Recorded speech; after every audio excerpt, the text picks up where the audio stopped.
List করবেন, আমি আপনার সাথে আলোচনা করব। তবে একটা কথা বলি, উনি মুনাফিকের কথা বলেছেন। মুনাফিকের সংজ্ঞা কি? যার মুখে এক অন্তরে এক। যদি সেটাই হয় তাহলে ওনারা তো বড় মুনাফিক। ওনারা বলেছেন আমরা নির্বাচনে যাব না, নির্বাচনে গেছেন।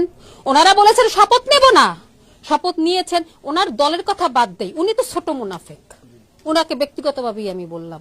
উনি আমার সাথে লাস্ট যেদিনকে প্রোগ্রাম করেছে বিএনপি থেকে বহিষ্কৃত হওয়ার পরে, তখন উনি আমাকে ফেস দ্য পিপলের প্রোগ্রামে বলেছিলেন, আমি বলছি আপনি তো জামাতে চলে যাবেন। উনি বলেছে আমি আপনাকে এই জাতির উদ্দেশ্যে এই জনসম্মুখে বলে গেলাম আমি কোনোদিন জামাতে যাব না, যাব না, যাব না, আমি স্বতন্ত্র নির্বাচন করব।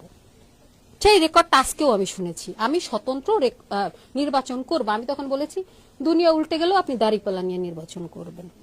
এবং উনি সেটা করেছেন। এবং উনি যেদিনকে বলেছেন আলহামদুলিল্লাহ দাঁড়িপাল্লা নির্বাচন, আমি ওনার সেই পোস্টে নিচে কমেন্টে গিয়ে করেছিলাম। উনি আবার কিছুক্ষণ পর সেটা ডিলিটও করেছেন।